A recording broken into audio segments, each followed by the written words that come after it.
Salam sejahtera, Anda bersama saya Salbinus Saribun untuk berita Borneo Today TV malam ini.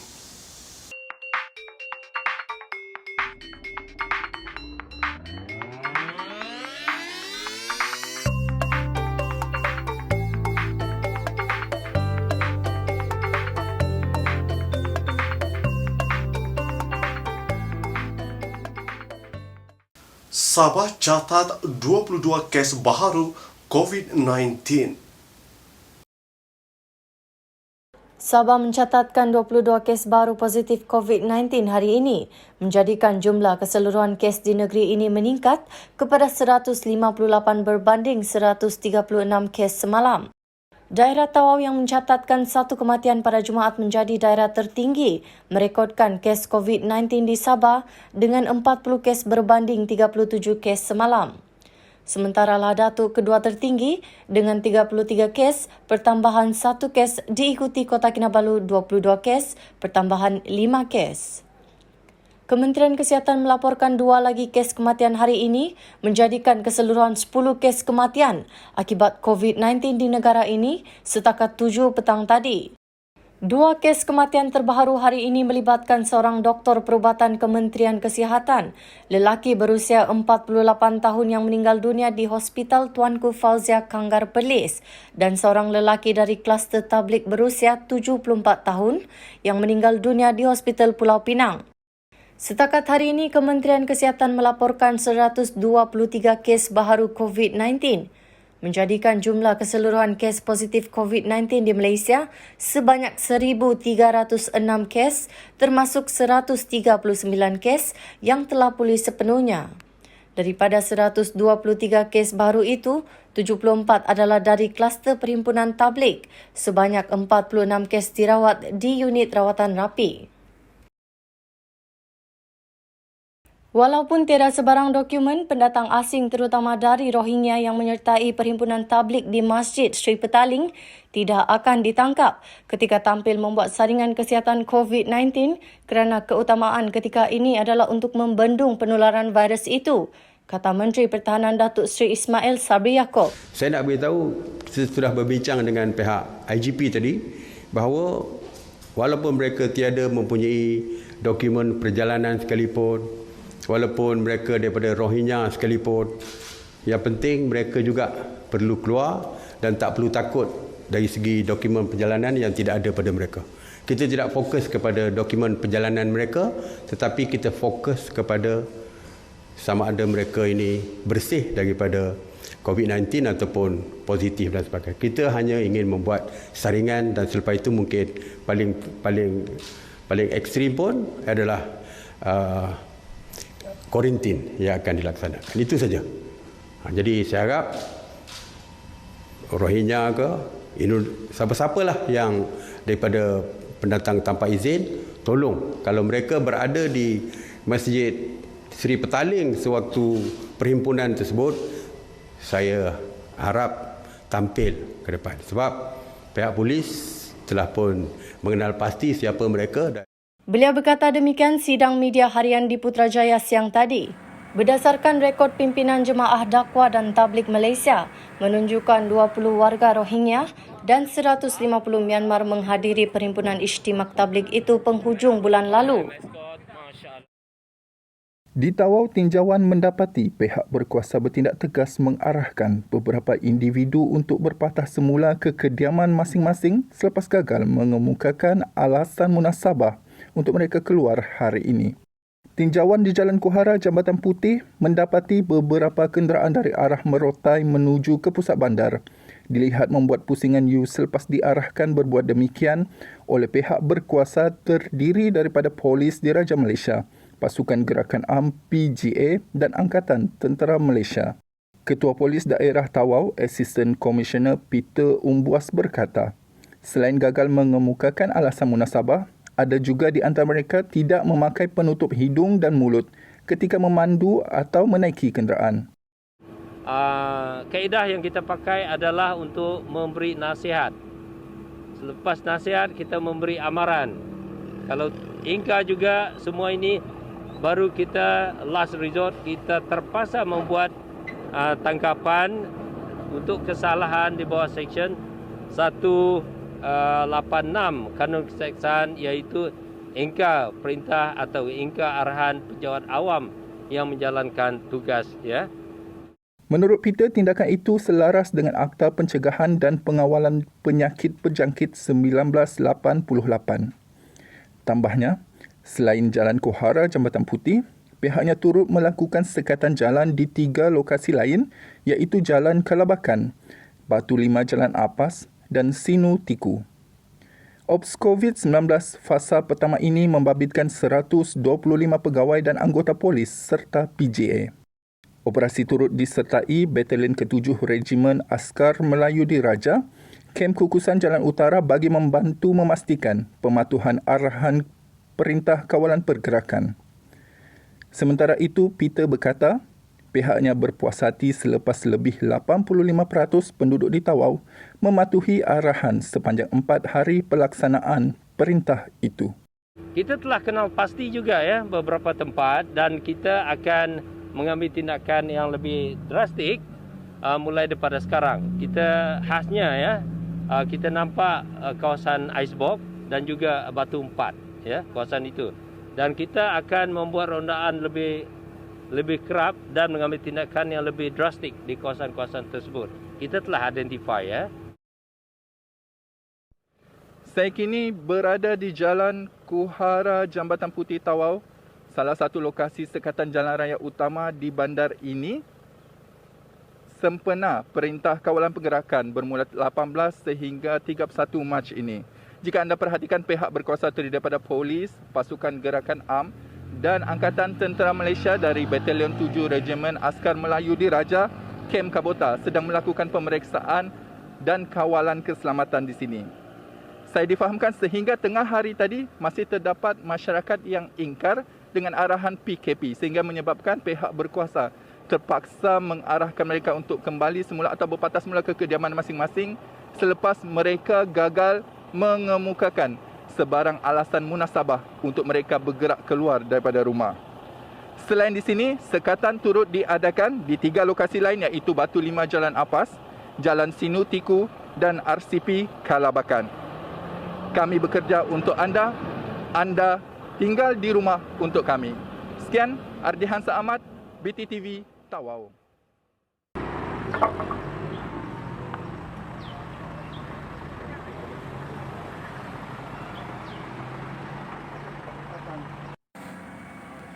Sekumpulan 12 jemaat tabligh tempatan diiringi memasuki perairan Tawau 3.20 petang semalam sambil diiringi 7 bot pihak berkuasa terdiri pasukan polis marin, agensi penguatkuasaan maritim Malaysia dan Angkatan Tugas Bersama 2. Difahamkan jemaat tabligh itu sepatutnya menyertai acara Ijtima of Asia 2020 di Sulawesi, Indonesia yang dijadualkan berlangsung kemarin. Bagaimanapun, kerajaan Indonesia membatalkan majlis tersebut selepas mengambil kira wabak COVID-19 di Asia Tenggara termasuk Malaysia dan Indonesia. Sehubungan itu, kumpulan terbabit dikatakan pulang semula ke Tawau menerusi jalan laut sebelum bergerak ke kampung halaman masing-masing. Pihak berkuasa menerima maklumat pergerakan kumpulan tabligh berkenaan ke Sabah menerusi Tawau 9.50 pagi semalam. Sepasukan pihak berkuasa dikejarkan ke kawasan laut Sungai Pancang untuk tugasan pengawalan dan pengiringan. Jemaat tabligh itu kemudiannya diserahkan ke Majlis Keselamatan Negara untuk tindakan lanjut. Difahamkan kumpulan berkenaan kini ditempatkan di Institut Pendidikan Guru Kampus Tawau bagi tujuan kuarantin dan pemantauan. Beberapa kampung di Sabah dilihat mula meletakkan notis dan papan tanda menghadkan kemasukan orang luar ke kampung mereka jika tiada keperluan atau urusan penting.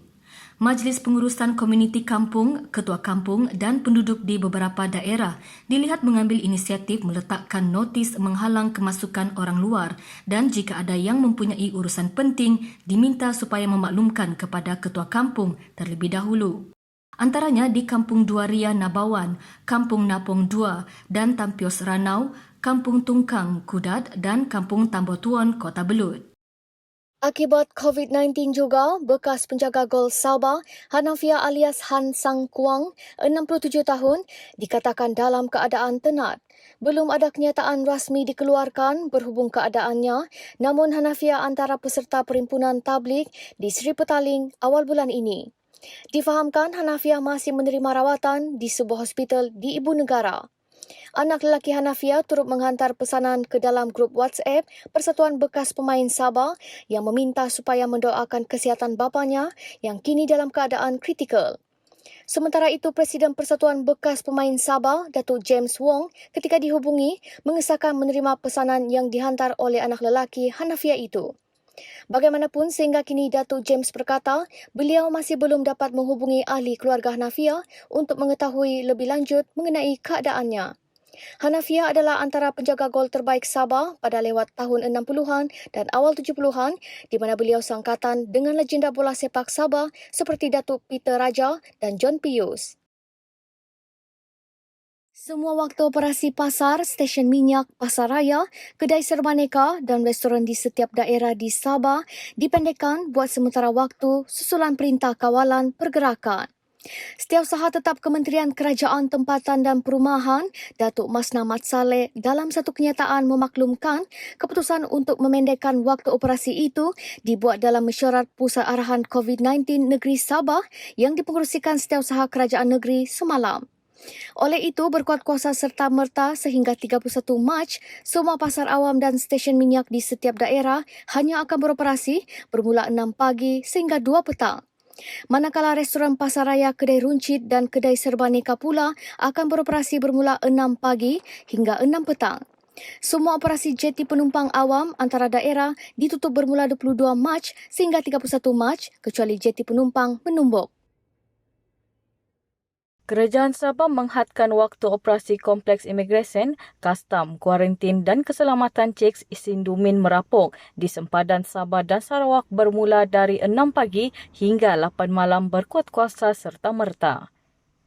Setiausaha Kerajaan Negeri SKN Datuk Safar Untung memaklumkan langkah itu diputuskan dalam mesyuarat Pusat Arahan COVID-19 Negeri Sabah hari ini selaras dengan persetujuan yang dibuat antara SKN Sabah dan Sarawak. Susulan Perintah Kawalan Pergerakan dari 18 hingga 31 Mac ini, beberapa larangan turut dikuatkuasakan di Sabah. Kekerapan perkhidmatan kereta api negeri Sabah turut dikurangkan. Kerajaan negeri memutuskan supaya gelandangan ditempatkan sementara di pusat yang ditetapkan oleh pihak berkuasa tempatan masing-masing. Semua ketua kampung, pengurusi Majlis Pengurusan Komuniti Kampung, MPKK dan pengurusi Jawatan Kuasa Kesejahteraan dalam bandar hendaklah melaksanakan Perintah Kawalan Pergerakan di bawah selian masing-masing. Operasi kilang memproses makanan dan pengangkutan bahan makanan seperti beras, sayur, ikan dan sebagainya untuk kegunaan domestik adalah dibenarkan. Kerajaan negeri sekali lagi menegaskan supaya semua perhimpunan awam dan majlis keramaian seperti kenduri, perkahwinan dan acara-acara adat melibatkan orang ramai hendaklah dibatalkan. Sekatan jalan raya di seluruh negeri Sabah sedang dikuatkuasakan untuk memastikan arahan Perintah Kawalan Pergerakan dipatuhi. Orang ramai diminta memberikan kerjasama sepenuhnya. Ketika Perintah Kawalan Pergerakan dikuatkuasakan di seluruh negara bermula 18 Mac lalu, ada penduduk yang tersepit kerana berdepan masalah tidak dijangka sehingga mereka terpaksa mengingkari perintah itu.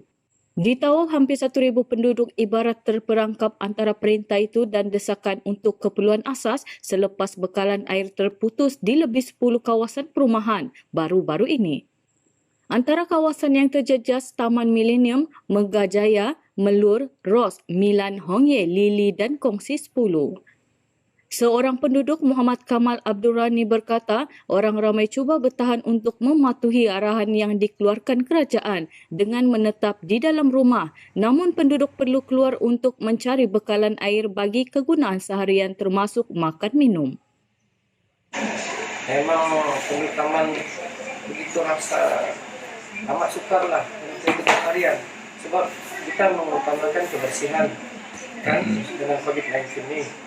Tapi ketiadaan air, macam mana kita mau jaga kebersihan kan dengan masalah air ini? So sebaliknya kita kembali daripada luar untuk membersihkan badan, untuk mengelak anak-anak di rumah tengah. Memang susah lah. Sebab sampai rumah tak ada air. Menurut penduduk, berikutan masalah air yang dialami, ia turut meningkatkan kos pembelanjaan harian mereka untuk membeli air mineral. Apabila ketiadaan air ini meningkatlah kos kami. Kami kebanyakannya membeli air mineral water kan, sama ada untuk mandi, untuk minum, untuk kebersihan. Jadi uang yang sepatutnya untuk beli makanan, untuk beli barang-barang kesehatan, sudah lari kepada air lah. Ada juga air datang yang lori-lori bawa tu. Kalau 400 liter dalam RM40 atau RM50. Jadi kalau dalam 1 minggu kita beli 2 kali RM80. Sedangkan sebulan kita bayar bil listrik baru dalam RM20. Jadi macam terlalu kritikal sangatlah. Timbalan Pengerusi Rukun Tetangga Taman Milenium Ishak Hamsa berkata, penduduk kesal apabila notis pemberitahuan oleh Jabatan Air Negeri Sabah tidak efisien dan kurang tepat. Kami dapati taman ini tidak senarai sebagai satu air dan tarif yang dinyatakan itu memang tidak patutlah, sebab bila kita lihat tarif pencatuan itu belum sampai tarif memang kami sudah bermasalah air. Kalau kita kata kami telah bahkan review sekarang kita tidak ambil peduli. Kebanyakan kita tidak terlalu ambil peduli sebab terlalu banyak maklumat yang kita boleh terima melalui hubung jari. Jadi kami berharaplah pihak berwajib jabatan air pertamanya untuk lebih prihatin dan lebih efektif lagi dalam membuat satu penyampaian.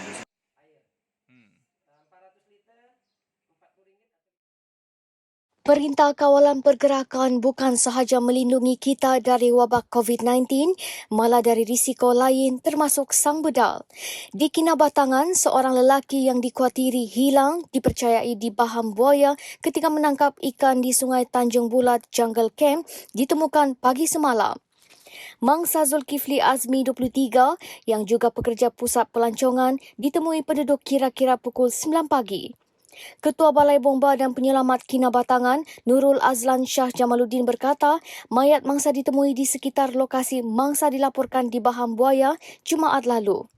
Bomba membantu mengambil mangsa dan seterusnya diserahkan kepada polis untuk tindakan lanjut.